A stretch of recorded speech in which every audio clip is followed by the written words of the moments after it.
Hello guys, this is your friend Naruto Fanfics 2.0 and we are back with a new fanfic. Which is what if Naruto was neglected by his family and he was saved by Itachi Part 1. And if you enjoyed this fanfic then please press the like button and subscribe to my channel for more fanfic like this. And now let's start the fanfic. It was a quiet night in Konoha, the village hidden in the leaves. Unlike the night before where there was celebration for most, but a living nightmare for one young boy. A festival celebrating the defeat of the Kyuubi at the hands of the Yondaime Hokage. The fourth in a line of great village leaders throughout village history. That boy would be 7-year-old Uzumaki Naruto. Naruto was a child who had the heart of gold, but most either ignored him or persecuted him for reasons he never understood. And those who were cruel to him or ignored him were not willing to explain their actions to said child. His innocent mind could not comprehend what he had done that was so wrong. Today he found himself opening his eyes in a room that was not his own.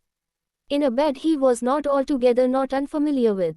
It smelled clean, but cold and clinical. His body ached from head to toe. His mind foggy, and his eyesight not much better currently. His neck hurt and he noted that he could not move his hands or legs. Instead of panicking, he took in a painful deep breath as he did something he practiced many times before as the old man Yondaime Hokage, one of the very few people Naruto trusted, taught him to do. He whistled, but not just a straight single chord, but a specific tune meant to bring forth his hidden guardian angel. A single shinobi hidden by the moonlight. Some were aware of this special tune and moved quickly to prevent its sound from being heard.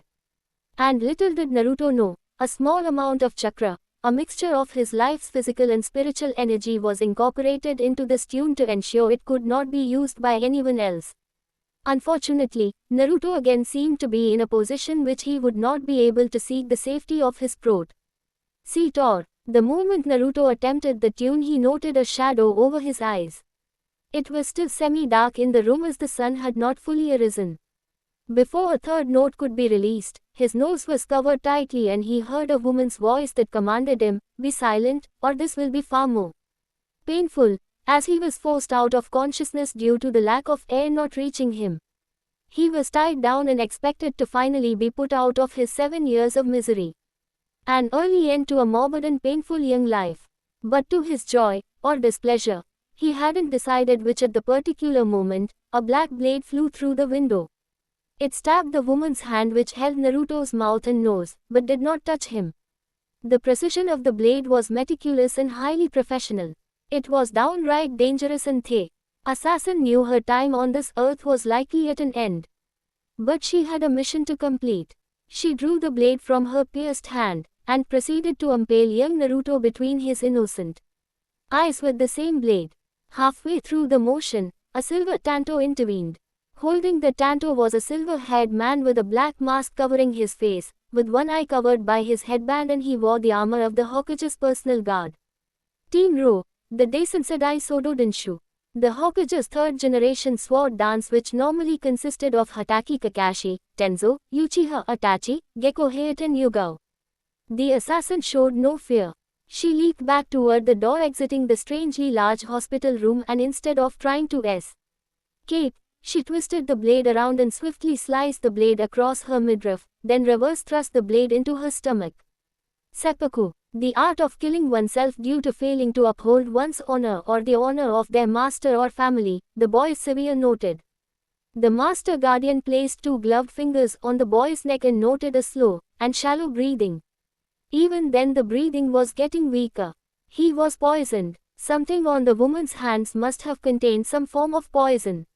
The mysterious savior turned on the light, and immediately opened the door, called out to the nurses, "Ambu protocol in effect.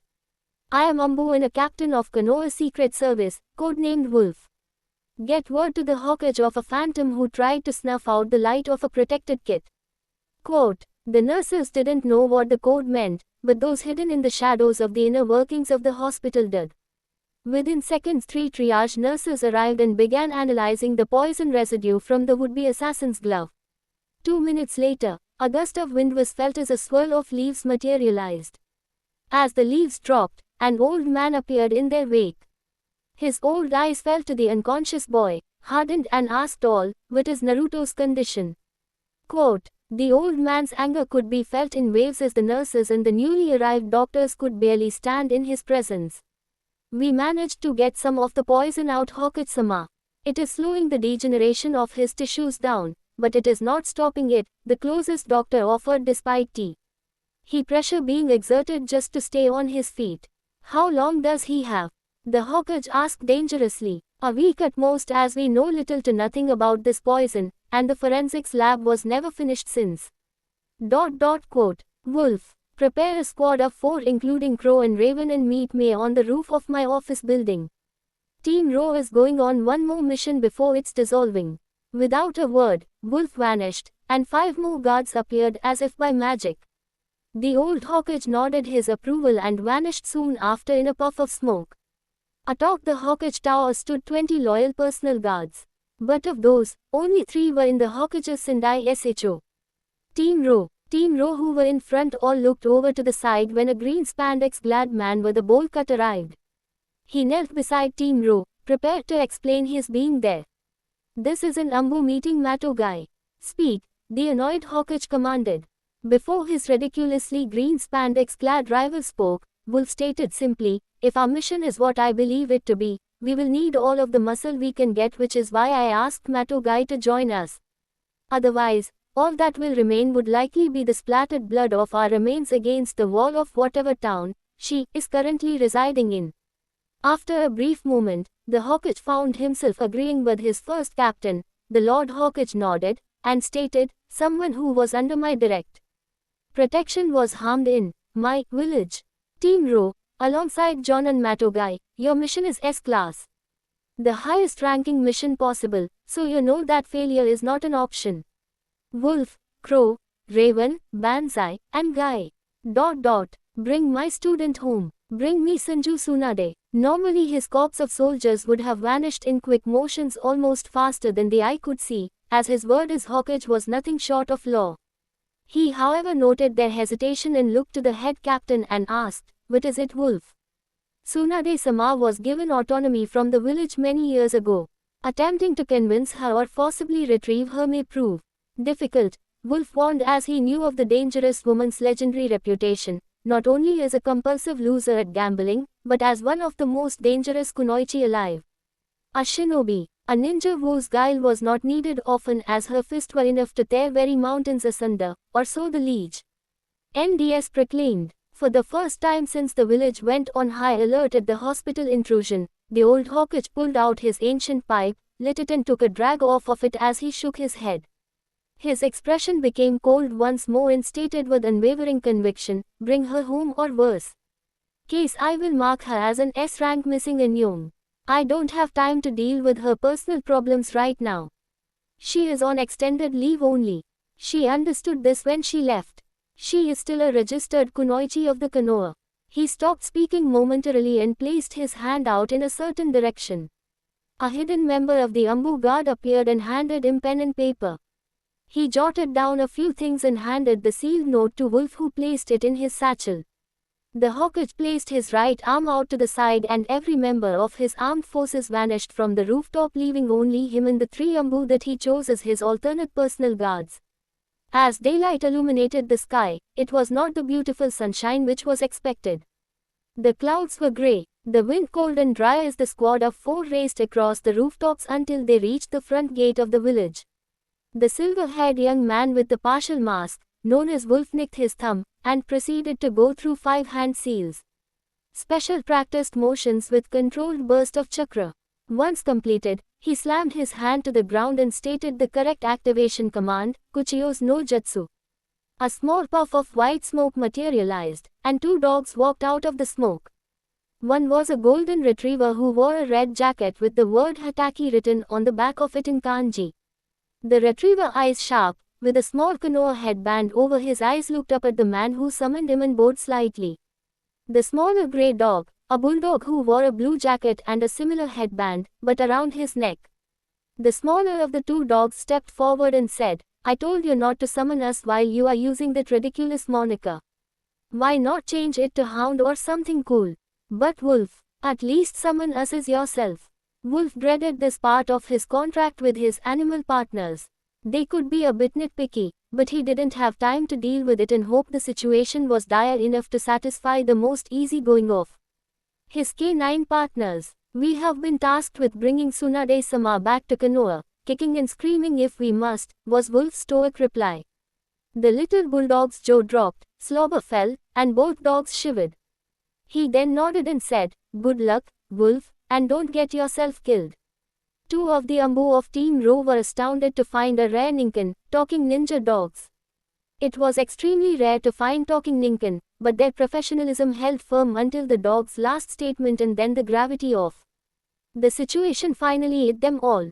They were on a mission to bring back one of the most dangerous people alive who wanted nothing more than to gamble her life away and to continue teaching her apprentice the way of the medical battlefield shinobi. "Thanks, Pekkun," Wolf acknowledged the bulldog. "Here." He pulled out a piece of cloth that he acquired from the Senju estate and handed it to Pekkun and his Ninken partner for the day, Ninja Dog Boss. The boss Ninken finally spoke up. "This is likely my last mission, Wolf. I have pups at home who need me, and two who are even considering joining the Konoha Ninken Corps in a few years. I need to be there and ready for them.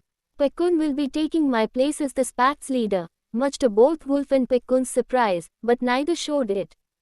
That in and of itself made him proud. Wolf and Pekkun bowed and said, "As you wish, Inu no Masuta." Master of Dogs, his title in this instance rather than a name out of respect of his service. One of Team Row cleared his throat to emphasize the time was not on their side. Wolf nodded and asked the Inu no Masuta, "I believe Master Jiraiya, another of the legendary Sannin, is currently residing on Mount Myoboku, home of the Shinobi Toads. Can one of you lead one of us to Tsunade, and the other get word to Master Jiraiya of what's happening? But please, more than anything else in the world, make sure Jiraiya knows we are trying to get Tsunade back to heal his godson. Jiraiya-sama has stayed current on his security clearance. Hopefully he can get to Tsunade-sama first and calm her before we arrive. One of the legendary Sannin is scary enough to have to consider fighting. But as long as he knows it's concerning his godson, we might survive this endeavor yet." The golden retriever nodded and vanished in a puff of smoke. Pekkun took another sniff of the cloth from the old Senju estate and noted, "I thought my mind was playing tricks on me, but she is here in the land of fire. I believe she was over near Tanzuki town, the gambling paradise." Wolf froze in place, as he feared he would have to face off against Tsunade before Jiraiya arrived. His palms began to sweat, and for the first time in many years, he felt fear. Even at his most professional, those around him did not completely miss it either. He took in a deep breath and reminded himself, "I am a member of Konoha Zambu, the most elite of the elite. I graduated the academy at age 7 when most don't until they are at least 12. I became captain of an Ambu assassination squad at age 13. Age 14 I was a member of the Hokage's personal guard. I've got this," he thought as he calmed his heart rate. His team of Raven, Guy, Banzai and Crow nodded that they were prepared for whatever came next. The four took to the trees and flew from branch to branch in the chilled air as did Pekkun, who took the lead. He stopped every 15 minutes or so to try to pick the scent back up as the now heavier winds blew and light rains carried the scent in multiple directions. Fortunately Pekkun was still very young, and one of the best non-human tracker Wolf ever had the pleasure of working with. After a full day of travel, Ambu Banzai stopped, causing the others to do the same. "I know that you and Guy have this insanely inhuman training regime, but the rest of us need rest, Wolf-senpai," he joked lightly, which caught most off guard except Wolf, who knew his younger Kohai held a sense of humor. The group stopped and Banzai placed his hands in seals specific to him and added the requisite chakra. Within seconds a wood cabin was built. It was small as to be hidden off the main road, but large enough for the travelers to stretch out and rest on the wooden beds. "Good ole Banzai," Crow thought. "Shelter from the weather, bugs and snakes. I'll take first watch. We'll need our strength if we are too forced to take on Tsunade-sama. Shifts of 3 hours each until we are fully replenished, and can make the last leg of this journey. Hopefully she will be too drunk to notice us until we have her transported back to Konoha." Wolf quickly placed sound special Fuinjutsu seal barriers up around the cabin so that sound would not escape, but could still be heard from the outside. Guy simply moved to an empty bed, but looked over at his rival with the black mask covering his face, who had managed to have a bed on top of the wood, a comforter and pillows. He had to know and asked. How? Wolf pulled out an orange book after he sat on his bed and got comfortable. After a moment Wolf glanced at his old friend and did something he hadn't done since their youth. You say something, Guy. As he turned back to his book, not revealing just how versatile and bad Fuinjitsu really could be. Slightly frustrated, Mato Guy reverted back to his 13-year-old self and said, "Damn you and your cool hip attitude, ka." Wolf, was all Wolf said, and fell asleep, leaving the normally stone-faced, stoic members of the Ambu laughing at their temporary teammate. It diffused the tension in the air and allowed them to replenish mentally as well as physically and spiritually. Konoha. Another night had fallen upon the village hidden in the leaves, but all was not peaceful as it should have been. There were tears of angst and unbridled outrage. The Uchiha clan, one of the precious, most prolific in the leaf, and one of the very founding clans of Konoha, were exterminated. Less than 2 hours passed. Flashback 2 hours prior. 2 blocks outside the Uchiha estate, a 7-year-old Uchiha Sasuke saw fire, lightning, earth and stone which flew in every which direction. Metal blades clanged as tiny kunai knives made impact with each other, whether in hand or as projectiles. His legs, which could barely move, pushed past his shock. His satchel dropped and he propelled himself faster than he thought possible. He barely made it 30 feet before a Konoha Jonin in his green flak jacket and black pants with a katana strapped to his back swooped in like a bird of prey and carried young Sasuke back to the Shinobi Academy. The jolt of speed left Sasuke disoriented and unable to object. Having stopped, Chunin teachers and students immediately looked to see what the recent fuss was about as the bandana-wearing Jonin appeared in a cloud of leaves with a disorient young Sasuke. "Yumino Iruka?" Chunin-sensei asked. "What's going on, Genma-san?" Sasuke is old enough to walk home by himself. Genma, while he respected Yumino-san, didn't take kindly to being questioned by a subordinate rank, but due to time constraints, he let it slide and said, "The Uchiha Compo is under attack. Sasuke's brother is a friend of mine and asked that I watch over him while he was on a mission on his way toward the main gate. Get all remaining students back inside now. I want barriers in place. Keep those kids safe, even if it means you give up your life for theirs." Without hesitation, Yumino Iruka nodded appreciatively and replied with, "Yokai." A simple way to say Roger, or Roger that, Genma thought with a small smirk as he turned to rush to find the Hokage.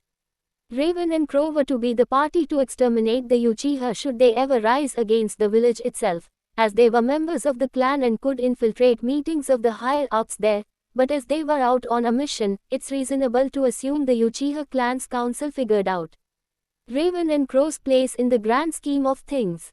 That meant speeding up what needed to be done, and only when they were outside of the village. The council of Crow's father, the head of the Uchiha clan, alongside Crow's reluctant mother, and a few others of note. They were tired of being treated like second-class citizens and that they didn't matter anymore. And that the Uchiha were the most powerful in the land of fire. The very village hidden in the leaves. But hubris was to be their downfall. Every man, woman and child of the Uchiha save Raven, Crow, and possibly Sasuke were dead as he vanished without a trace from the academy grounds. The only child missing. End flashback. Hokage Tower conference room 3 hours later. The Hokage was willing to speak to the Uchiha and try to help them regain some of the respect and prestige should a meeting he set up have occurred, but alas, it wasn't meant to be. He called together a council of the 3 elders and looked at each of them. His gaze lingered on his old friend Danzo, whose body was bandaged as if half dead, and quietly stated, "Return Sasuke Uchiha to me unharmed and you will live to see another day." Before the council of elders could protest, Sarutobi Hiruzen, Sandaime Hokage of Konoha, the village hidden in the leaves, raised his left arm, and 50 of his Ambu elite appeared and held swords to the Sandaime's old shinobi squad teammates Koharu and Homura. The last member of the elders had shinobi of his own in Ambu gear arrive from the shadows and block the swords from touching their master's neck. The old Hokage merely smiled. Not a joyous smile, but one filled with nearly murderous glee and terrifying determination. He then stated, "Surrender the Uchiha, and the eyes of those you gouged from the corpses of the dead or faced not only Konoha justice as a traitor, but my wrath. You did not disband the organization known as Root as I commanded years ago, as evidenced by your shinobi being present here. Root is despicable, and its usefulness came to an end after the last war. You performed genocide on a clan without the support of your Hokage, and the entire council of clans. Your time as an elder is over, and your career as a shinobi is as well. Now surrender Sasuke or die.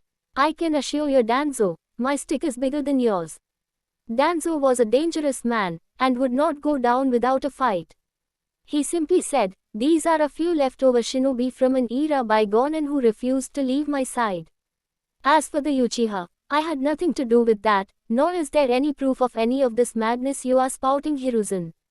If anything, you may have been known as the professor in your younger days, but you have gone senile, old man. Got him, Danzo thought to himself. Then let me enlighten you as to why I was called that. If it was you who took Sasuke, you would likely take him to a base you believe I am unaware of. One that is further away from the carnage. Possibly the Riku base. The Sendaime offered. Danzo didn't show it, but he suddenly felt a pit in the bottom of his stomach. The Sendaime then placed his hand in an odd head seal and an explosion could be heard. It was one of the known, former, root bases from a time long past.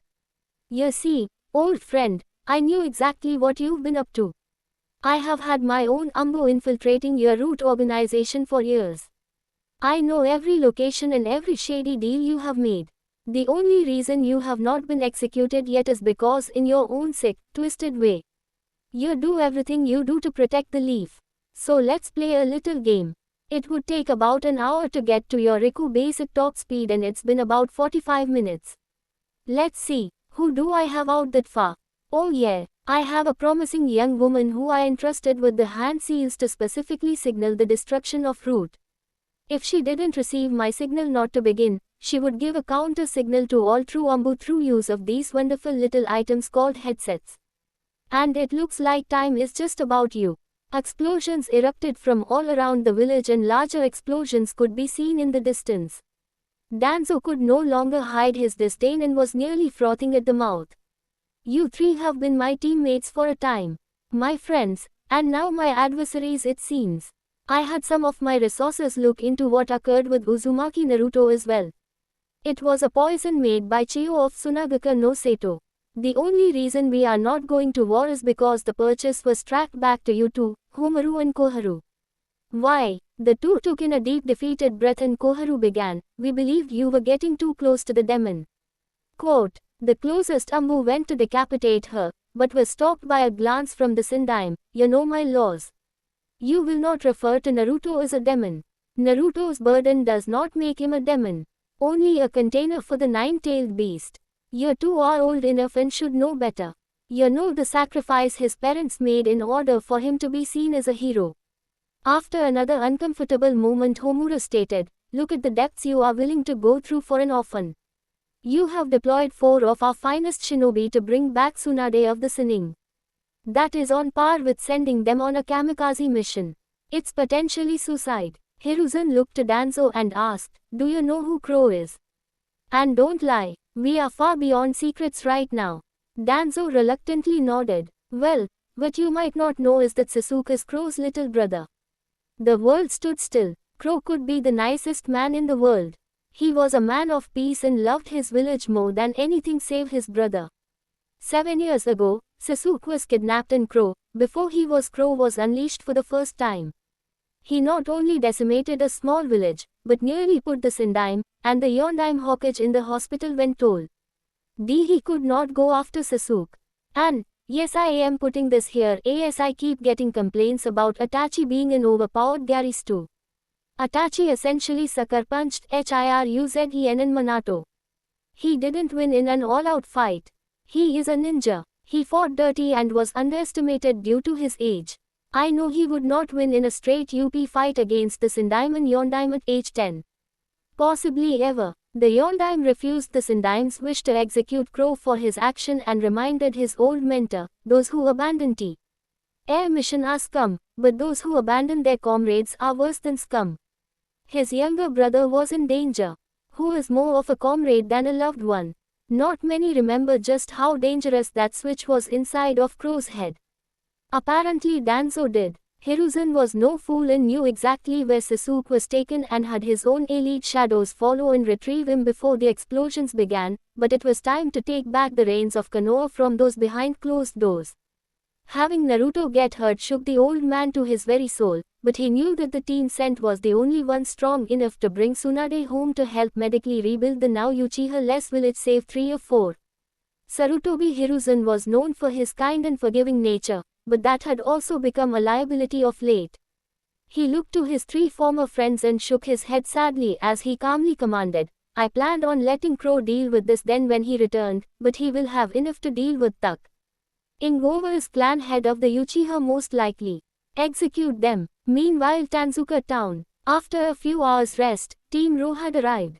It didn't take long to discover the location of the legendary Sucker, as she was known. Tsunade's penchant for losing bets was legendary. If she won, that usually did not bode well. 6 hours ago she'd won what was tantamount to a small lottery. She was in essence, very rich again. That concerned her. But what concerned her more were the 3 Konoha jonin who walked up to the table where she and her apprentice were counting up her winnings, as they no longer wore Rambo gear. The 45-year-old blonde woman recognized the silver-haired young man immediately as he was the protege of the Yond. Amy, the 4th Hokage, his favorite student, and prodigy in his own right.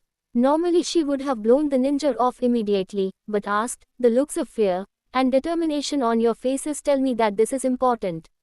What brings you all the way to the edge of Hai no Kuni? Our beloved fire country, she spat. Kakashi stepped forward and handed Tsunade the first of 2 letters. Tsunade opened it and it read, Dear Tsunade, a young boy has been poisoned, and it's believed to be by your one-time rival Chiyo of Suna. I have sent 4 of the very best in the village to find you in hopes of bringing you home. We could not chance moving the boy. Chiyo's poison was likely bought by a clan head or elder.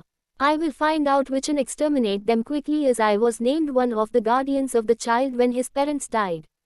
He has a week from today before he likely succumbs to his illness. I know it's a lot, but we need your home. At least for now. Do this for your old sensei, please. Sarutobi Hiruzen. After reading the letter Tsunade placed it over the lit candle which adorned her table. A large puff of smoke appeared beside the table and a man around Tsunade's age in a red overcoat with a green jacket underneath. Toad and oil adorned his custom forehead protector as his long white spiky hair flowed unevenly. Tsunade glanced over to him and said, I'm not going. The fact that they got you to join them will not change that fact, she warned.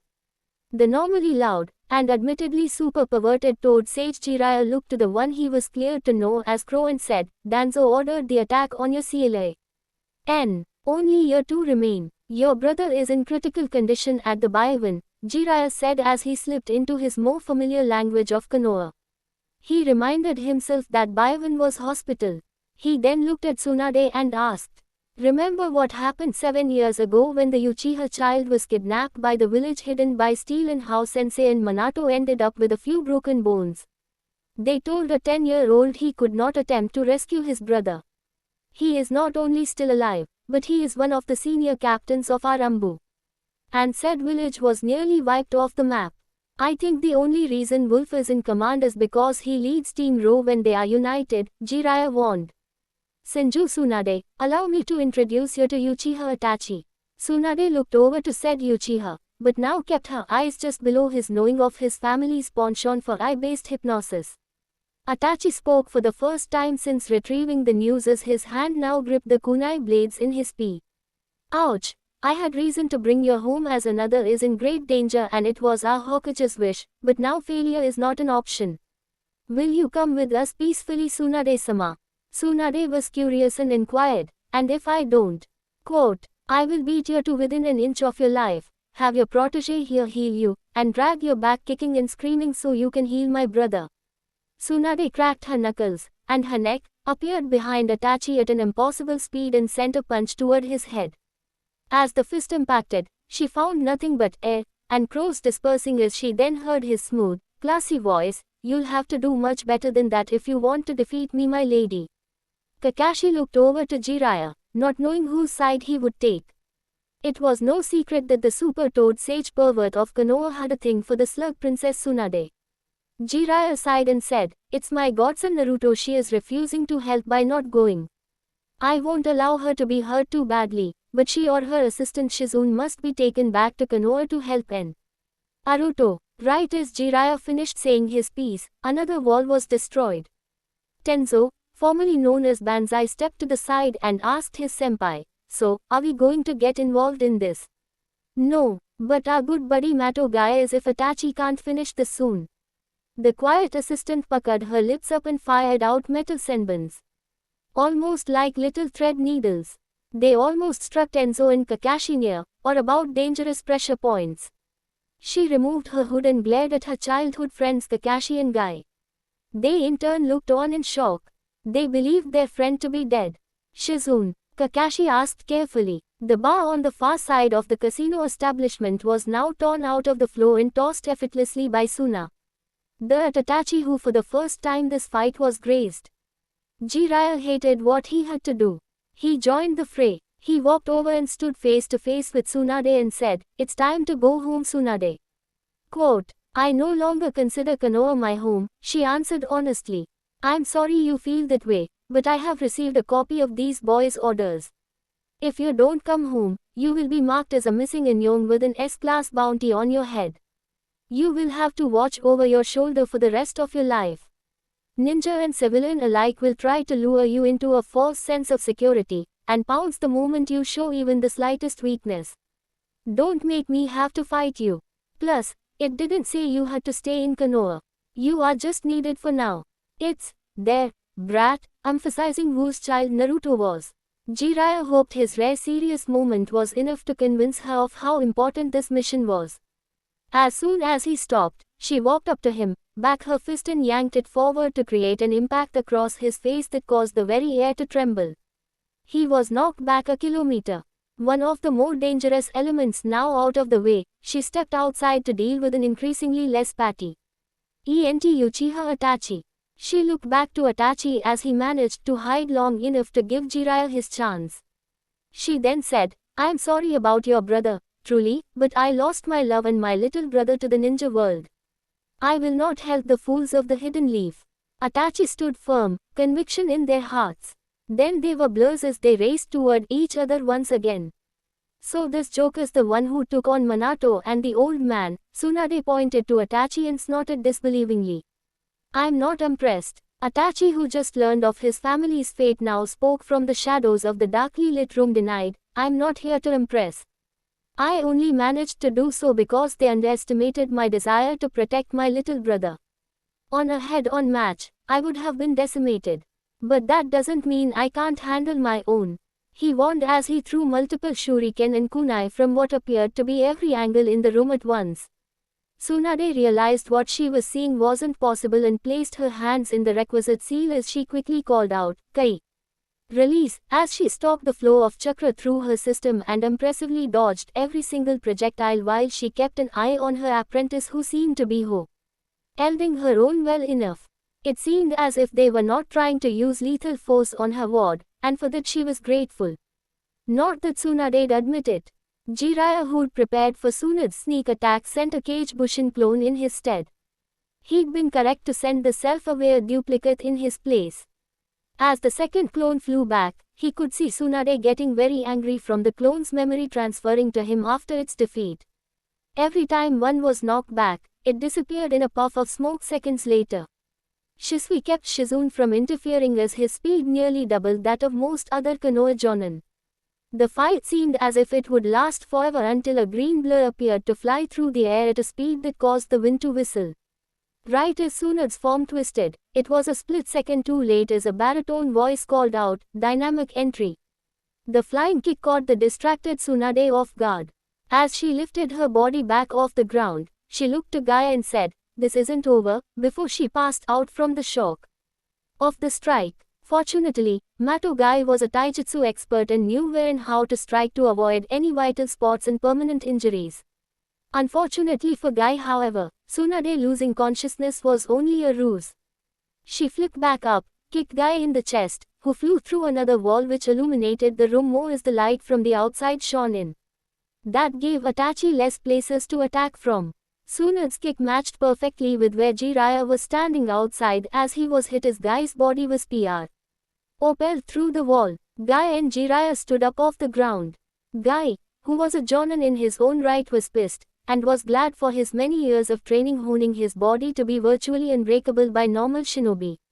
Tsunade was far above normal, but Guy built his body to take a beating. And now he was ready to dole out some of his own. Konoha's beautiful green beast, Matogai looked at Jiraiya with a sadness as he lipped, "I'm sorry," and entered into a standard horse stance.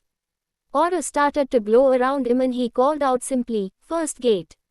Kaiman, gate of opening. Matogai, being one of the rare true masters of the physical martial arts, was able to open a limiter on his chakra. It was a notable increase in speed and power. He steeled himself to incapacitate one of his taijutsu heroes. On the other side of the lounge, Shizune kept watch as best she could while she dodged attacks from Kakashi, whom she could tell was trying to stall rather than hurt her. The man she didn't know, who seemed to be able to use a Kekkei Genkai, thought lost since the death of the Shodaime years past. She was however getting tired. Shisui had had enough and managed to speed past all of Shizune's Senbon, Kunai and even her directed poison mist. Not easily, as she was very well trained, but he was Shisui, the teleporter, for a reason. His speed only surpassed by Hatake Kakashi and the now deceased Yondaimon Nidaime Hokage. He appeared behind her and held a kunai to her neck, and called out, "This ends now." Quote, Shizune popped away in a puff of smoke. Damn, Shisui realized. Kage Bushin, he swore as he was struck in the back of the neck by a senbon and fell over unconscious. Jiraiya appeared behind the real Shizune, and struck the back of her neck, but not before she pulled slightly away from the blow. It was enough to not be knocked out despite the pain. She laid on the ground and waited motionless for the moment she could heal herself undetected. After a few moments, she was alone. Her palms began to emit a green glow and she utilized her Shosen Jutsu, her mystical palm technique from her medical jutsu training, to heal herself discreetly. Shizune, having witnessed all of the bloodshed, slowly stood up. Jiraiya, having caught this, saw that Shizune held her hands up in surrender. Jiraiya, not being a fool, threw a pair of chakra-suppressing cuffs over to her, who nodded and placed them on. This did not go unnoticed by Tsunade, who was trading blows with a much more ferocious Matogai and Itachi, as Tenzo and Shisui took a moment to catch their breath before heading back into battle. "Shizune, what are you doing?" Tsunade bellowed. "Please stop, Tsunade-sama. This entire casino is almost completely destroyed, and we don't have the funds to pay for this. We should hear them out fully and possibly go back, as Konoha will pay for this misunderstanding if this is as important as I'm beginning to think it is." Tsunade, still on guard, thought about it and then lowered her guard carefully and said, "Not many know this, but I really left Konoha not only for me, but because of the pain Shizune felt at having no family left after the Third War. I didn't want her to have to live in a village that constantly reminded her of the loss of losing her uncle Dan. Should we go? We are not staying," she warned. A tear threatened to fall from Shizune's eyes as she realized what her mother-like figure was doing for her. The possibility of bringing down the wrath of all of Konoha just to keep her happy. But that was not worth the life of a little boy, much less two, she noted. Shisui noted that Tsunade's flared-up chakra had settled and deactivated his Sharingan and nodded to Itachi, who reluctantly did the same. Tsunade glanced at Jiraiya and asked, "So what in the seven heavens would send 3 Ambu, a taijutsu master Jonin, and Antha to bring me home? Who could be that important?" Then it hit her, her drunken stupor all but forgotten for a moment, as she asked seriously, "Did you mean, their son WH? And you said, their son?"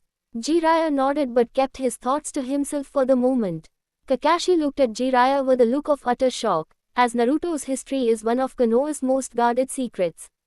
Then he asked, "How? I am Konoha's external spy master, as Danzo was its internal. Before he was beheaded a few hours ago anyway. My security clearance is higher than yours, kid," he explained to an incredulous Kakashi. Kakashi didn't like the fact that there were others the Hokage trusted more than him where Naruto were concerned, but then remembered that Jiraiya was once one of the Sendaim's prized students. After taking in a deep breath, take the cuffs off of Shizune. We'll come peacefully, Tsunade ordered. Team Ro looked to Kakashi who nodded.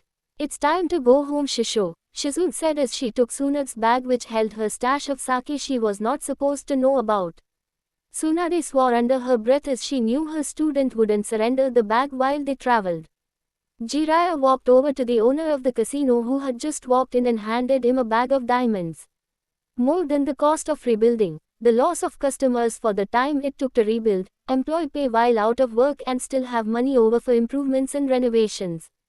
The owner found out who caused all of the destruction, walked over to her and held out a hand, and Tsunade took it as he said, "Thank you Tsunade-sama. We would have been forced to close in a few months. Now we have everything we need to stay open and more. Your debt to this establishment is wiped clean." Tsunade shook his hand in earnest with a great big smile on her face and began the charge home. Single quote. She looked back at her old teammate and friend for a brief moment and said, "This brat might just be worth saving after all."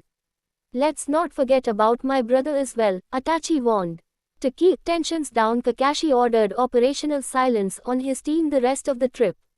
The group picked rare medicinal herbs they saw along the way as they might be useful in stopping rare poisons. They eventually stopped and rested at an inn for a few hours to get cleaned up, re-energized and prepared for the rest of the journey home. Tsunade considered trying to run for it, but Team Ro and Jiraiya were still relatively guarded and Shizune genuinely seemed like she wouldn't mind seeing home again, if just for a short visit. So she decided to steel herself and make her way home. Konoha Byon. Room number. Classified by order of the Hokage. Uzumaki Naruto tossed and turned, his fevered body wanted to give in. To give up, but Naruto, while only a little boy, held a villain willpower of a fighter. A warrior that would not give up and never give in. That would one day become part of his Nindo, his code of honor. His very ninja way should he survive long enough for Tsunade to arrive. But not all was as it seemed. Inside of Naruto's body resided some things out of the ordinary. Inside of Naruto was a spiritual world similar to that of the subconscious of others, but not many housed anything as infamous as what was housed inside of him. A force of nature in itself. The infamous Kyuubi no Yoko, the nine-tailed fox. It sat awake behind its caged doorway looking outward. Hate permeated nearly visibly in every direction. A massive orange nine-tailed beast whose lonely, intelligent eyes narrowed as he settled on his decision not to help the human child. His own fate linked to that of the blonde boy. The rage of 1,000 deaths rung throughout the large black empty space outside of the fox's cage as he howled out into the nothingness. He looked again at the cage which bound him with a piece of paper. A paper infused with the love of a mother and father who wished to protect their village, and their newborn son. The fox knew should the boy die, he too would succumb to death, but he'd come to the realization that he would rather lose his life than give his powers to the son of those who imprisoned him. He had been a captive of the Shodaim's wife Uzumaki Mito, then Uzumaki Kushina. But the final insult was sealing the great Kyuubi into a newborn child. His pride wounded beyond reconciliation. As such he withheld the special element of his power. The healing cloak, the one thing which could overpower the poison currently plaguing the young Uzumaki's life. After a few more hours of self-pity and roaring wildly, the fox finally calmed and laid once again on the cold floor of his cage, content in the knowledge that his suffering would soon be over. This short-lived peace wasn't meant to last, however, as the fox heard a thunderous roar above him. He stood up in his cage, eyes sharp as he glanced upwards, not in fear, but merely curious as to who would be brave or foolish enough to disturb the great fox. The Kyuubi looked outside his cage and saw a large glowing green silhouette covered in orange circled in the air of the blackness, sightless. Of the massive room descended upon his temporary home. At the large creature's touching of the ground, the Kyuubi found himself thrown back in his cage. The force of power far exceeding expectations. While the Kyuubi accepted the fact that he was to die soon, he had no doubts that this being in front of him could make dying peacefully quite troublesome. Its massive size dwarfed his own, but that did not faze the nine-tailed beast in the slightest. That was until the dustless room's fog cleared, and the green figure became more prominent, armor and all. The large-scaled beast walked forward and became smaller and smaller with each step, and body reformed into that of a petite young woman who looked to be in her early 20s. Upon his clear clarification, the QB immediately stood in his cage and bowed respectfully. "Yukami-sama." The woman was no more than 5 feet tall, her flowing white gown accented by her green diamond-encrusted flat-heeled shoes. Her shoulder-length crimson hair flowed wildly around her face, yet her wise, intelligent jade eyes peered into his very soul. "Celeste will be fine," the small, shapely woman offered kindly. "I know of you as I have watched your family's curse since Hagoromo Otsutsuki separated you from your Sabal. Ing so long ago. He and I have had some interesting talks since his passing." That last part hit the QB hardest as he fought to speak. "Does that mean you are here to lead the boy to the ever after?" Quote, "No, dear Kurama. It's not quite his time yet," she said, her voice even more kind as she slipped past the gate which held him, and rubbed his snout lovingly. "I am here because I am slightly disappointed in you. I can see the shock in your eyes, but yes, I know your actual name too." She laughed a bit, then turned a bit more serious. A coldness in her eyes that wasn't there before. "How do you know of me, Kurama?" Quote, "All chakra spirits and sages know of at least the legend of you. I felt your power as you descended, and although you kept your powers minimal, likely to keep the boy's healers from detecting something off, I knew it was something quite celestial about it. A far step from chakra. Had you released more power, I would have likely been forced to the ground, mistress," he reluctantly admitted. "Good to see you know who and what you are dealing with. So this should make this encounter go by a bit faster." "Kurama, QB no Yoko of the village hidden in the leaves. You are to be judged," she confirmed sadly. The QB, now known as Kurama, stunned, asked, "What have I to be judged for?" "I was captured by Hashirama of the Sanju clan nearly 60 years ago, shoved into his wife, forced to stay sealed in her until she was ready to pass on. Then, no sooner than I thought I might get my freedom, I was forced into this brat's mother. And then finally, to add insult to injury, they placed me in a child at birth." He snapped. Celeste's eyes flashed purple in a bit of anger, and Kurama took a deep breath and reined in his temper. He remembered very quickly that with a word, he would be obliterated, and not reformed in the afterlife. Faye, reunited with his father. "Please forgive my temper, Celeste Yukami-sama.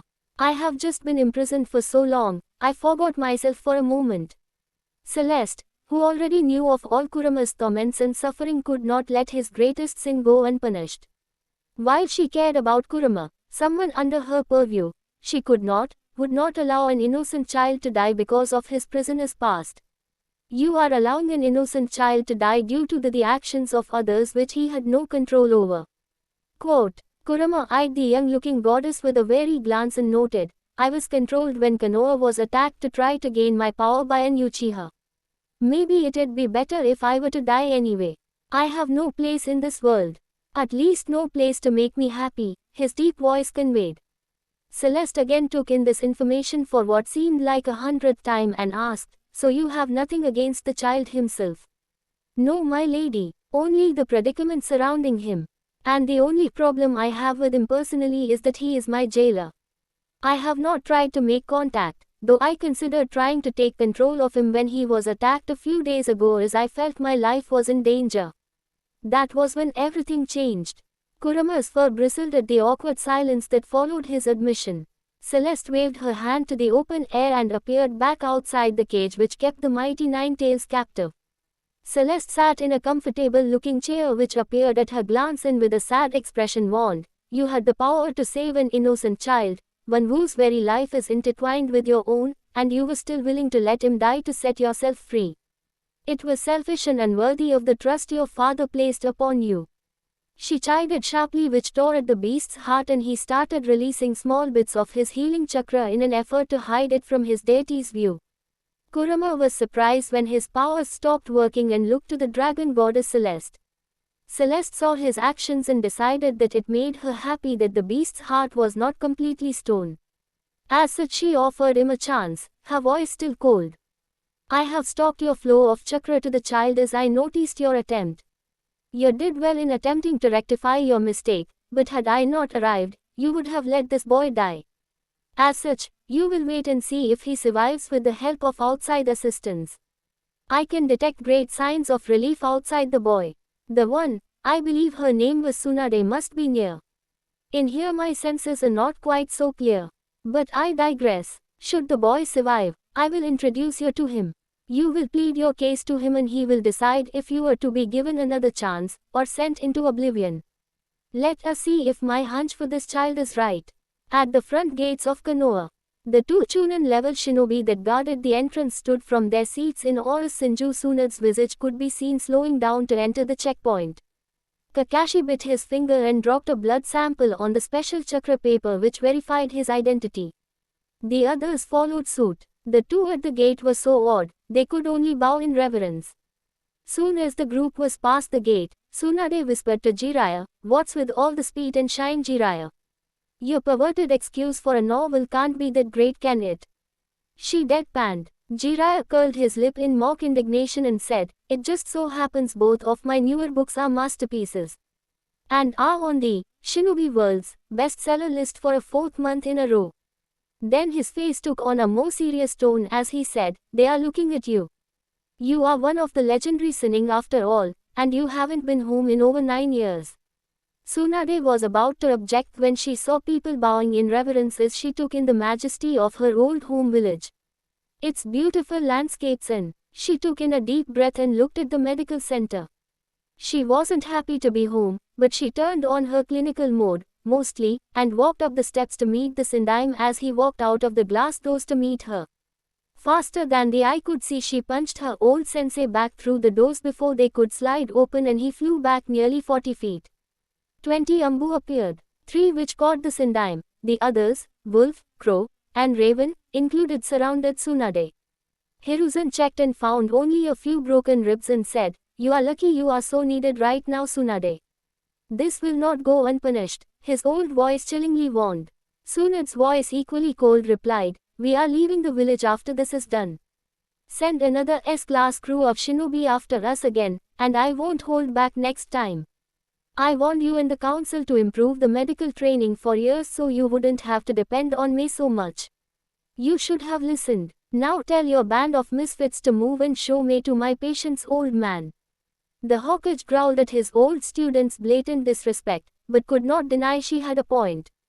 He gave a small nod and the small army's swords were put away, and most again vanished. Shizune walked over and bowed respectfully to the Hokage, who barely remembered her, but remember her he did. "Hello Shizune, at least you still have some manners," Hiruzen noted through the pain. Shizune giggled slightly at the older man's comment, but stifled them upon seeing the glare of her Asta. She then offered, "If I may, Hokage-sama, I can heal you if you'd like." The Hokage didn't know whether to trust this untested medic, or untested in Konoha, but that whole thought process was silenced at Tsunade's cough. She could have handled this whole mess. As a matter of fact, next time she wants to visit home, she can deal with this in the paperwork too. Hiruzen, a few of his guards along with Shizune, stopped in the room beside Uzumaki Naruto's.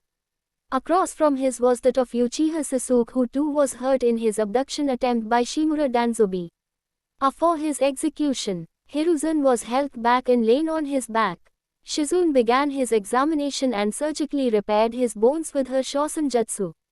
After explaining that he would need to rest for a day or two, Itachi grasped Shizune's arm gently as she exited the examination room, and asked, "Please Shizune-sensei, look in on my brother. Tsunade-sama assurances tell me that you are more than capable." Shizune looked to the Hokage, who tilted his head in assent. They walked to the next room and Shizune noted that the raven-haired boy's body was covered in burns. Third-degree burns from what looked to be an explosion. Itachi's Sharingan was active so that he could follow the procedure. Shizune considered shooing Itachi out, but decided against it, remembering the fight that ensued due to her Shishu's brash words about Sasuke earlier, which led to the unnecessary battle. This time Shizune transferred into her scrubs after a quick wash-up behind the privacy curtain. Like with Hiruzen, she used hypoallergenic hand soap and scrubbed her body of contaminants and placed on hypoallergenic gloves as well. She activated the hand seals for the Shosen no Jutsu and ran her hand across the red-skinned miner. As the medic diagnosed further, her eyes widened as realization hit her and she shoved Itachi out of the way. Shizune started pumping Sasuke's chest methodically. His heart rate slowed further and further despite her best efforts. Itachi's eyes locked onto Sasuke's weakening heartbeat and until it finally stopped. Normally, now would be when the doctor called for time of death. Itachi, filled with despair, screamed out, "No! Sasuke!" Shizune, remembering something of an experiment she tried a few years back, shook off the shock of the tears of blood coming from Itachi's eyes. She then remembered something important as Ambu, who stood at the now open door. "Kakashi, you're needed now." Kakashi appeared and walked over to Itachi to remove him, but was stopped. No time to deal with a grieving older brother. "If I'm not mistaken, you were lightning element, right?" While he didn't like his name called out while he was in Ambu gear, it wasn't a big deal anyway as he was famous in his own right. But revealing his primary element was a bit of an annoyance to the silver-haired man. But he nodded slightly and was pulled over to where Sasuke's heart was and ordered, "Please add a little lightning chakra to your right hand." Enough to say give a small jolt, but no actual damage. As Kakashi practiced with such an affinity for many years, this was nearly child's play. He did as he was instructed 3 times, with no result. Shizune was ready to call it quits when she had him give it one more slightly more powerful burst. Sasuke gasped for air, then lost consciousness again, but was stabilizing. Itachi's head arose with a hope he dared not embrace. Shizune jumped up and hugged Kakashi and released him as he shook his head. Other doctors who managed to arrive at the doorway to see what was going on noted the Hatake-Kato method. Or the Kato-Hatake method. No. It was Shizune's technique that saved Sasuke's life. It should be the Kato-Shizune method, or whatever she calls it. Kakashi humbly bowed out as to give the young doctor her due. Itachi watched as Shizune began healing his brother's burns again. 40 minutes later, Sasuke was all but burn-free. His heart rate was back to normal, and Shizune nearly fainted from chakra exhaustion. Itachi raced back to the side of the bed she was standing on, and caught her one-handed. She allowed a small appreciative smile. As she, Itachi, and Sasuke were the only ones left in the room, Shizune finally spoke up. "I'd like to examine your eyes. I know you cleaned them up, but eyes should not bleed. Even Uchiha Sharingan should not have done that." Itachi knelt before Shizune, and stated, "The Uchiha have always been extremely private, and secretive about our dojutsu, as you have saved the life of my Yunge. Our brother. My life is yours, Shizune-sama. Sasuke is the last of my immediate family alive. As long as your will does not come endanger the village, I will always watch over you," he said as if it were nothing more than a casual conversation. Shizune blushed slightly at his proclamation. Itachi was reluctant still to show his eyes in detail, but looked up to her with his Sharingan still active. While a little shocked, she did not react as she noted a star-shaped iris rather than the normal 3 tomo which surrounded the red which normal Lai replaced the black when the Sharingan activated. "I don't know whether to congratulate you or not, considering the circumstances." Itachi stood and stepped behind Shizune to cabinet with the mirror on it and stood in shock. After a moment he stated, "To think that I would receive this, and still have my brother. Perhaps I owe you more than my life, Shizune-heim," he amended. She was now his princess, and he her devoted servant even if she didn't know that yet. Shisui knocked on the door and came in at Itachi's nod. With his head down, Itachi stated, "Sasuke is alive and it was unlocked." Shisui, already knowing what Itachi spoke of, gasped slightly. "Looks like Konoha's Uchiha legacy lives on in us boys," he stated as he looked at Sasuke. "We will have to train the little pipsqueak up good and strong. And keep the fact that he almost died out of the local news. He does not need the headache of fangirls." Itachi could only grin at his best friend's antics despite the horror of what recently happened to their clan. It was obviously a coping mechanism for them both, but one they were willing to accept until they could fully bury those emotions with their Ambu training. Less than 2 rooms over, Tsunade stood side by side with her sensei, the Sendaime Hokage Sarutobi Hiruzen, as she drew another vial of what appeared to be a self-replicating virus out of Naruto's system. By all accounts, Naruto's expectancy should have only been 48 hours, much less the 5 days total it took to find Tsunade, convince her to come home, and the return trip. A young medic aide with silver hair cleaned himself up and walked into the room. None of the doctors dared offer to assist for fear of offending Tsunade. She was too focused on saving her patient to really notice. The aide went and placed water in 2 new hospital mugs, and put on hypoallergenic gloves as he didn't quite know the patient's allergies. He noticed the heavy perspiration falling from Sunade's forehead and grabbed a few paper towels and slowly moved his hand towards her head. She caught on and let him wipe quickly. Then he offered her ice water. She considered declining, but realized just how much fluid she had lost during the procedure. The silver-haired boy stayed by her side in silence and occasionally offered drink or paper towel. It made her job a little less stressful, and she'd taken note of the young man's calm under pressure and decided to keep that in mind if she were to make recommendations for higher-level training. Naruto's form started to convulse. Tsunade, aware of the major procedure Shizune just performed, called out, "Shizune, I need you to take a soldier pill. My patient is convulsing with rapid heart palpitations. I need you for an assist." Within a moment, Shizune was already washed off, and new smock and gloves in place. Sorry to call the new reigning medical hero back to action right after her victory, but that's the life of a doctor, Tsunade warned. Shizune only nodded as the quiet medic aide finally spoke up to the remaining medics at the doorway. Either someone come in and wipe Shizune-senpai's forehead and bring her water, or clear the way for someone who will. Quote, "Watch it, Genin," one of the doctors chided, but was immediately stopped by a dark glare from Tsunade. "I believe you were just given an order by my assistant. Now move," said Dr. Moved, and another young aide arrived and bravely assisted Shizune as best she could in the tense room as you. NG Naruto's very life hung in the balance. Naruto's condition was too grave to move him into the surgical bay, and synthesizing an antidote seemed unlikely in the time they had left. The boy's skin was starting to shed, and the discoloring started to occur. But that was not the only thing amiss in the village hidden in the leaves. The woman who attempted to kill Naruto found her finger twitch, a sensation she should not have felt as she should be dead. Her head throbbed and she felt extraordinarily weak. As her eyes opened, she gazed upon the face of a medic who healed her restrained body, and on the other side, she noted a familiar face. She smiled sadly as she stated, "I know what I did, but was not in control. I am ready for whatever punishment Hokage-sama commands. You will get no resistance from me," she offered. "Well, damn, I was hoping you'd offer some kind of resistance. It would have made my day so much more fun," the bald scar-faced man retorted in the dark, dirty, metal-filled room. An assassin awakened, her body immobilized, her thoughts on the young boy she was forced to try to kill.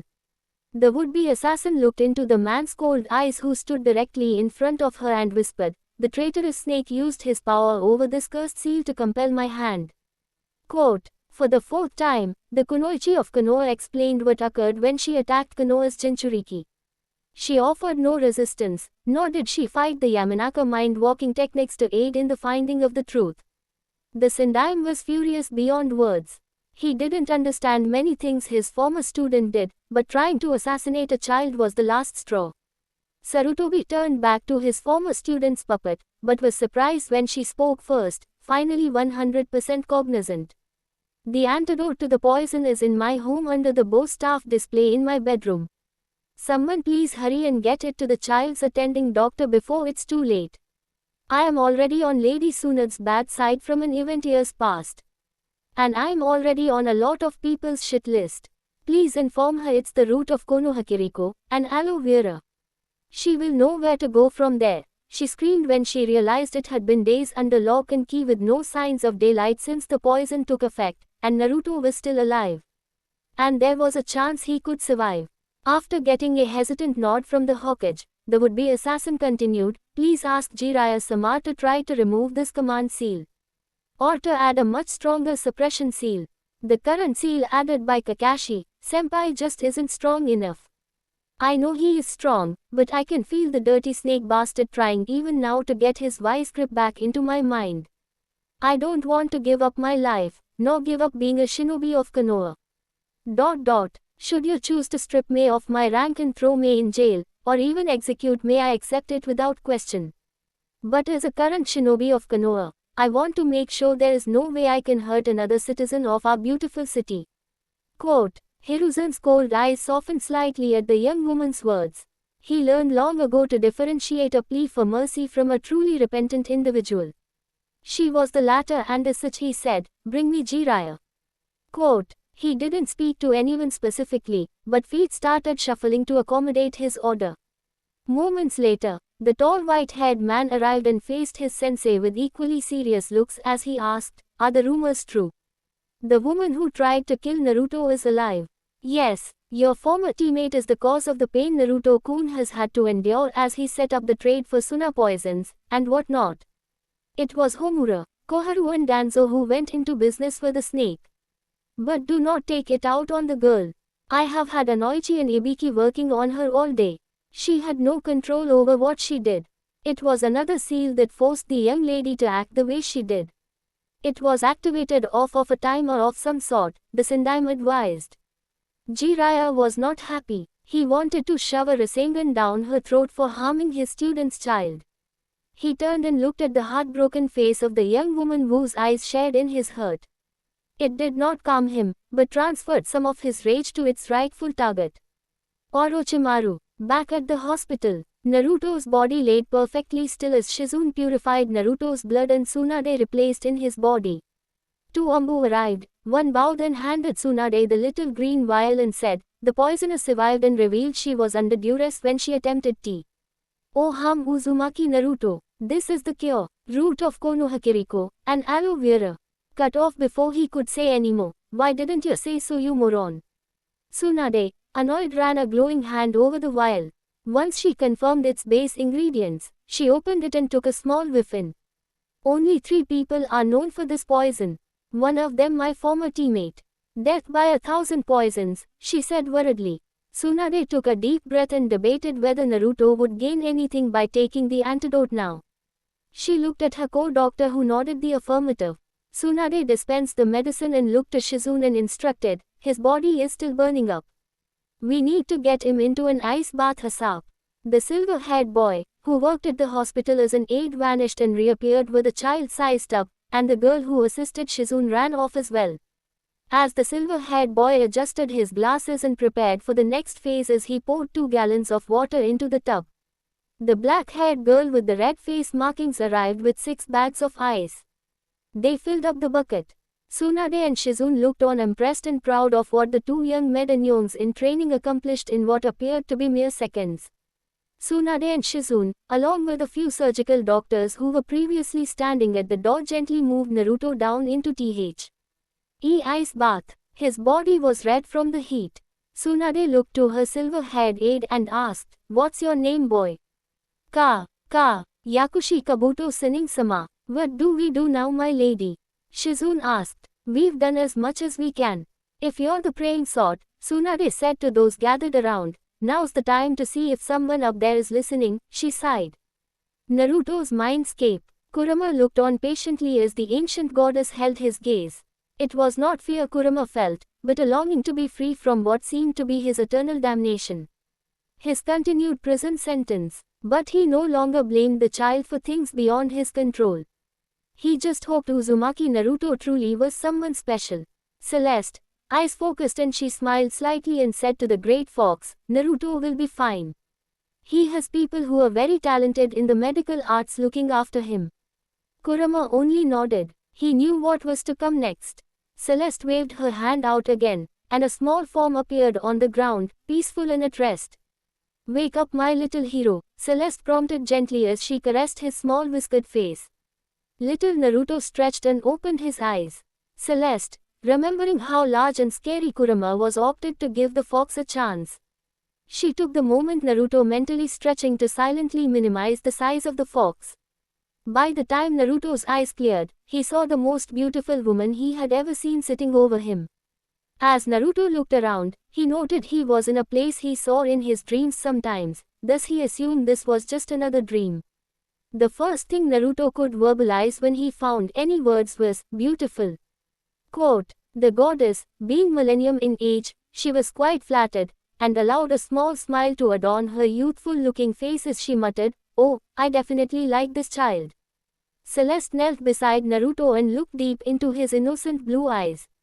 With a final push of determination, she decided to take a chance and take a leap of faith on the seemingly random child.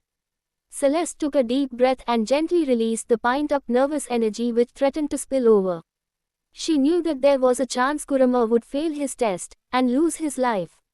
She did not want that, but there must be consequences for those under her protection if they did indescribably wrong, and allowing an innocent child to die was wrong.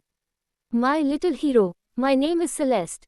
Do you remember anything that has happened over the last few weeks? Naruto squinted his eyes for a moment, then blurted out, that drunk bastard attacked me. Said something about me being a demon and kept using shinobi jutsu on me and then bashed my head in. I managed to whistle out a tune old man Hokage gave me and within seconds I found myself here. But by the look on your face, it's been more than a few seconds, little Naruto surmised. Oh, how smart you are, little Naruto-kun, the goddess smiled with a gentleness Naruto was not used to.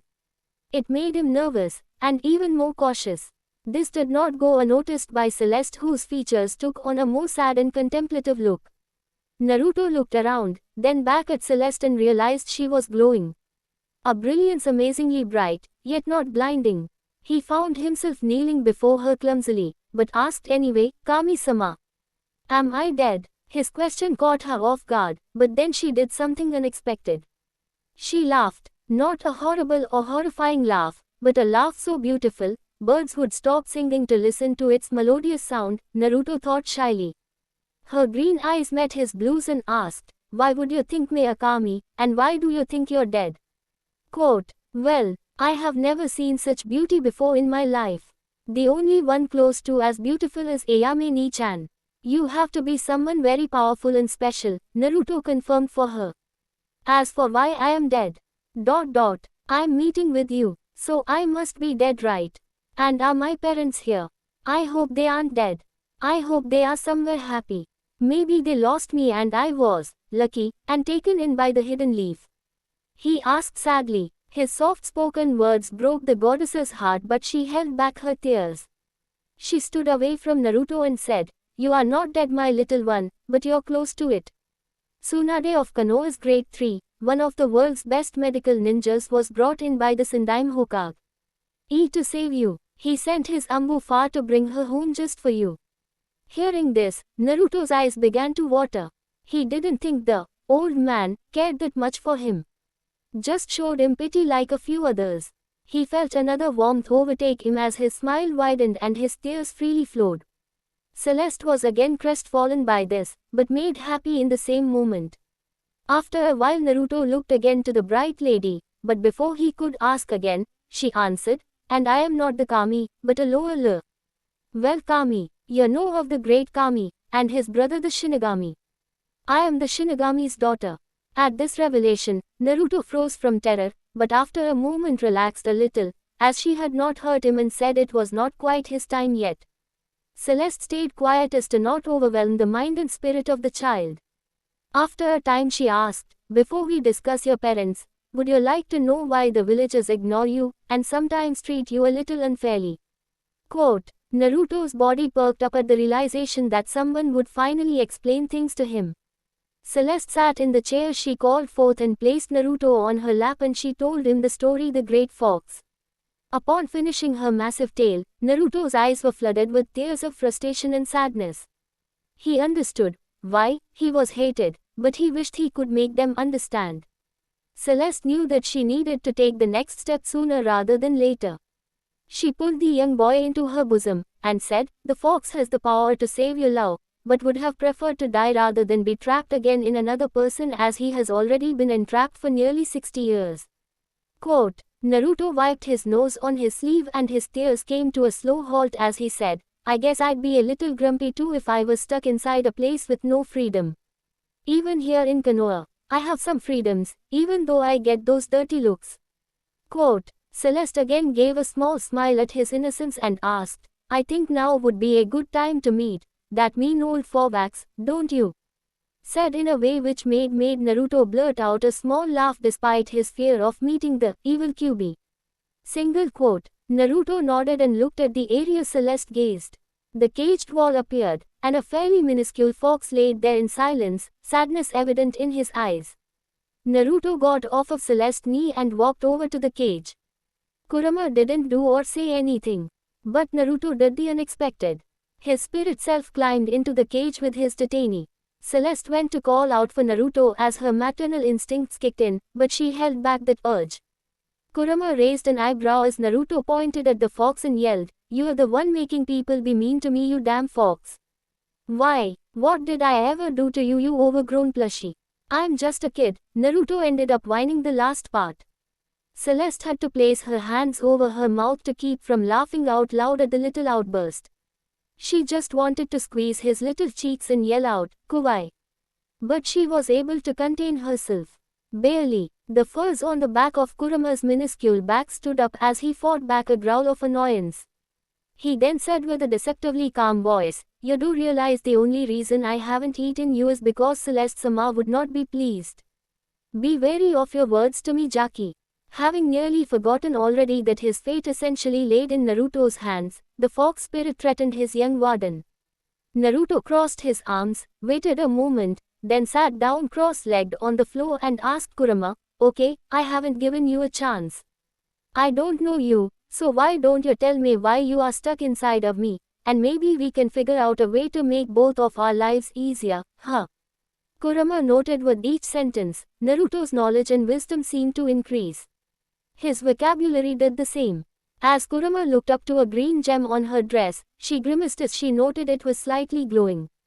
Celeste gave the mental command for the light to diminish, but the damage was done. While she could erase Naruto's memories of the events up till now, she opted to see how things played out first. Kurama looked to Naruto carefully and gently as his deep voice could explain, "I was broken apart from one large being called the Jubi along with my siblings. The Ichibi Shukaku through Hachibi, Gyuki. We were separated from each other by that damned Sanju Hashirama Sanju, and Uchiha Madara. I was then sealed into Uzumaki Mito, the Shodai's wife, then another Uzumaki the same way I was sealed into you. But 7 years ago, a very bad man ripped me out of her and used his bad eye powers to take over my mind, and force me to do bad things in Konoha." Eye powers? Naruto thought carefully. "You mean dojutsu? Like those arrogant Hyuga bastards and their white X-ray-like eyes?" Kurama replied with a surprise, yet stoic nod. "Well, I was forced to kill a great many people here in this village even though I didn't want to. To save the village, the Yondaime Hokage had no choice but to seal the threat, me away. I was too strong to be killed. Not to mention I did not want to live any further, thus I did not help you heal after the attempt on taking your life kit."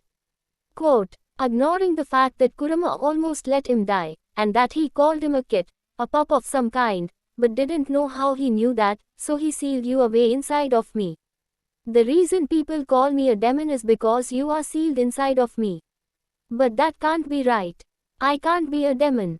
I am here, separate from you. I just hold you right. Like a bowl of ramen holding the ramen. The bowl is not the ramen, though it would awesome if it was. Ramen inside of a bowl made of more ramen ingredients inside of beef, pork, chicken and seafood APS. Oh, I'm getting hungry now." Celeste smiled. Her face betrayed her pride at how wise Naruto had grown, and lost herself in a small giggle despite it being a slip-up on her part. This went on for a few minutes until Naruto finally remembered what he wanted to ask, and ask he did. He inquired about why he was sealed and who the fourth Hokage thought he was and what gave him the right to force this burden. Naruto froze when he saw a knowing face on Celeste and realized as he asked, "That Sob was my father." The Yondaime. Celeste wanted to laugh, but instead gave Naruto a chastising glare to which the 7-year-old immediately grew quiet. Though amusing, it seemed that this little one needed some lessons in manners. She nodded to Naruto and Kurama to continue their discussion. Naruto carefully said, "I guess it's not your fault that you are sealed in me. Neither of us asked for this. I'm so sorry you were imprisoned," Naruto said as tears freely flowed. Naruto's words touched the cold heart of the Kyuubi no Yoko as he replied, "I am sorry I have caused you such turmoil. I am an old soul, and will not change overnight, but I am willing to try to work with you if you are willing to forgive me. I am set in my ways, and the darkness in my heart will take time to heal, but heal it shall with your help." Otherwise, I shall ask Celeste Sama to remove my consciousness, but allow you to keep all of my powers. That is my promise to you, Uzumaki Naruto. Without wasting a moment, Naruto walked over to the slightly larger than human-sized fox and held out his fist. The fox nudged his closed paw against Naruto's, resulting in a fist bump. Naruto stepped outside of the cage with a content smile. Kurama began to grow to his normal size again, but with a much calmer aura about him. Naruto walked back over to Celeste, who waited patiently for him. As he made his way to her, his face scrunched up into one of a boy about to be drowned by sadness. Celeste wrapped Naruto in her arms and said, I know you want to know more about your parents, but I assure you are ready, Naruto. I might be better if you wait until you are a little older, and a little wiser. Naruto shook his head. This was the first time he would have some closure. He had a feeling that all of this was just an elaborate dream, but he would ride it out as long as he could before being forced back into the hell that was his world. Full of living nightmares, the hateful stares, and the occasional drunk who slapped him around. What Naruto didn't realize was that Celeste heard his concerns and touched a finger to his heart. It glowed red for but a second before she explained. That dear boy is proof of life. Proof that none of what has happened here is a dream. And behold, Celeste called forth a mirror out of the very shadows which showed Naruto in an ice bath with doctors and now Hiruzen around him, gripping the counter behind him. Naruto's tears freely flowed, not tears of anguish, but of joy. He was even allowed to hear a little of what was said. He hated that the old man hid things from him, and wanted to hate him for it, but he could not after hearing that the old man sent 4 of his best shinobi after what he figured was a monster who had the power to heal him. GG, Naruto said silently. The old man perked up as he saw Naruto's hand move. Naruto's semi-subconscious woke him just enough to say, his eyes still sealed shut, I know what you did for me, old man. I will rejoin you soon. I can't die yet anyway. I want that hat, Naruto's soft voice stated. The old man looked to Tsunade, who only shook her head in amazement that the young child had enough strength in that freezing water to say anything without stuttering badly despite his fever only slightly low. Up, you know what, Naruto? I might just give you this hat if you prove to be as strong as I think you are. One day, the old man replied with a small tear. Naruto smiled as his mind rested and he was fully back at Celeste's side. Naruto looked at his savior again and asked, so yeah, about my parents.